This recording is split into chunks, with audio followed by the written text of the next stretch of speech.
Assalamualaikum warahmatullahi wabarakatuh. Perkenalkan, nama saya Malda Rohmaniah, nomor NIM 013, dan saya berasal dari jurusan Analis Kesehatan, Prodi D3 Teknologi Laboratorium Medik. Di sini, saya akan menjelaskan tentang sejarah bahasa Indonesia.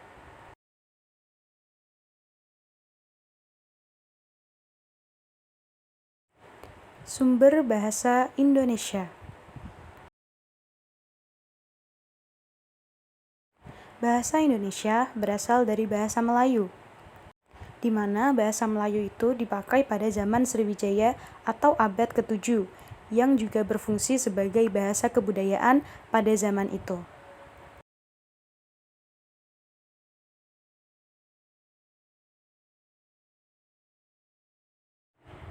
Selanjutnya, kita akan membahas tentang peresmian bahasa Indonesia.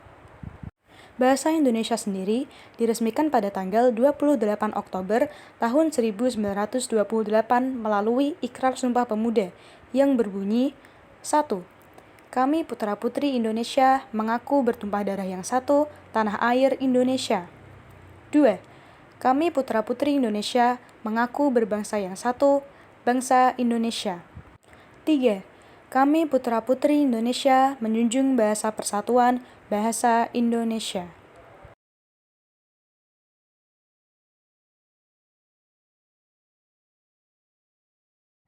Selanjutnya yaitu ada perkembangan ejaan. Perkembangan ejaan dimulai dari tahun 1901, kemudian dilanjutkan pada tahun 1947, dan dilanjutkan lagi pada tahun 1972 oleh Soeharto.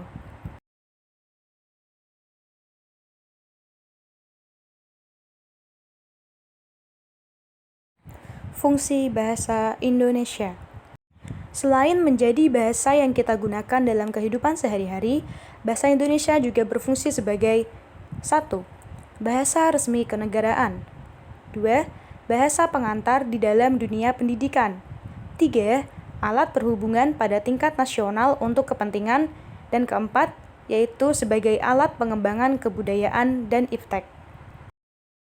Setelah membahas tentang sejarah bahasa Indonesia, sekarang kita akan membahas tentang PUEB atau Pedoman Umum Ejaan Bahasa Indonesia. Yang pertama yaitu pemakaian huruf, di mana pemakaian huruf ini terdiri atas 1. Huruf abjad. Huruf abjad yang dipakai dalam ejaan bahasa Indonesia terdiri dari 26 huruf mulai dari A sampai Z.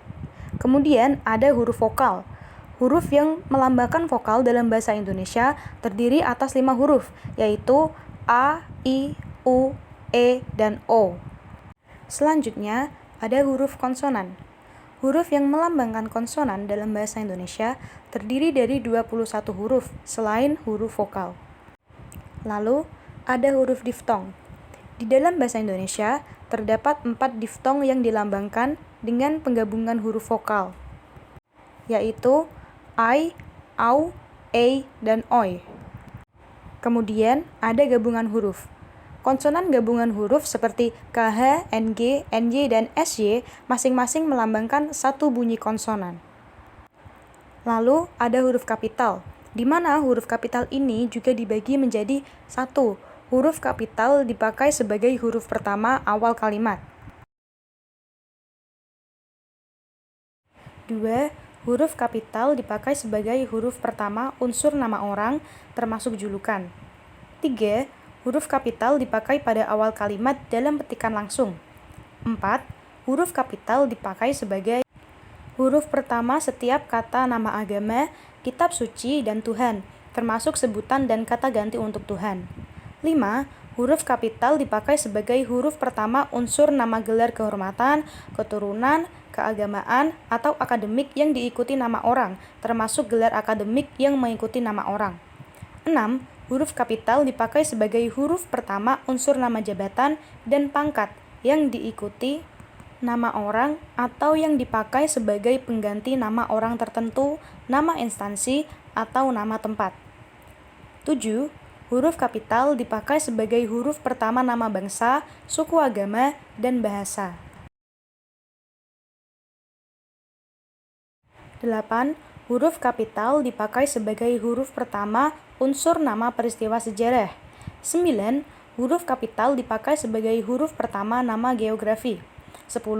Huruf kapital dipakai sebagai huruf pertama semua kata, termasuk semua unsur bentuk ulang sempurna dalam nama negara, lembaga, badan, organisasi, atau dokumen, kecuali kata tugas seperti di, ke, dari, dan, yang, dan untuk.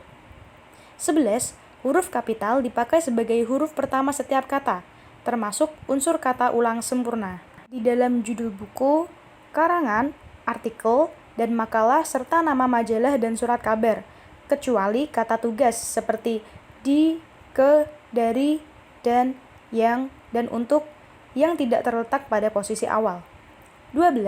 Huruf kapital dipakai sebagai huruf pertama unsur singkatan, nama gelar, pangkat, atau sapaan. Untuk pemakaian huruf juga terdapat huruf miring.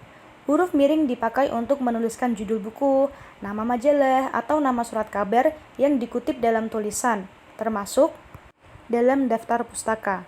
Kemudian ada juga huruf tebal. Huruf tebal dipakai untuk menegaskan bagian tulisan yang sudah ditulis miring. Kemudian, dalam PUEB juga terdapat penulisan kata, di mana terdiri atas 1. Kata dasar. Kata dasar ditulis sebagai satu kesatuan.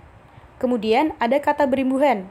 Kata berimbuhan seperti awalan, sisipan, akhiran, serta gabungan awalan dan akhiran ditulis serangkai dengan bentuk dasarnya. 3. Yaitu bentuk ulang. Bentuk ulang ditulis dengan menggunakan tanda hubung di antara unsur-unsurnya. Yang keempat yaitu ada gabungan kata. Unsur gabungan kata yang lazim disebut kata majmuk, termasuk istilah khusus ditulis terpisah. Lalu ada pemenggalan kata. Lalu ada kata depan. Kata depan seperti di, ke, dan dari ditulis terpisah dari kata yang mengikutinya. Lalu ada partikel. Partikel seperti lah, kah, dan tah ditulis serangkai dengan kata yang mendahuluinya. Lalu ada singkatan dan akronim. Singkatan nama orang, gelar, sapaan, jabatan, atau pangkat diikuti dengan tanda titik pada setiap unsur singkatan itu. Dan akronim nama diri yang berupa gabungan suku kata atau gabungan huruf dan suku kata dari deret kata ditulis dengan huruf awal kapital. Lalu, angka dan bilangan. Angka Arab atau angka Romawi lazim dipakai sebagai lambang bilangan atau nomor. Kemudian, ada kata ganti ku, kau, ku, mu, dan nya. Kata ganti tersebut ditulis serangkai dengan kata yang mengikutinya, sedangkan ku, mu, dan nya ditulis serangkai dengan kata yang mendahuluinya. Kemudian yang terakhir ada kata sandang si dan sang. Kata si dan sang ditulis terpisah dari kata yang mengikutinya. Yang terakhir ada pemakaian tanda baca.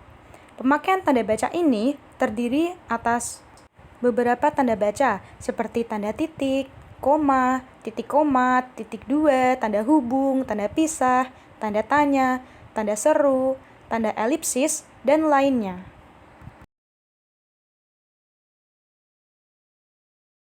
Sekian yang dapat saya sampaikan. Apabila ada kesalahan, saya mohon maaf. Wassalamualaikum warahmatullahi wabarakatuh.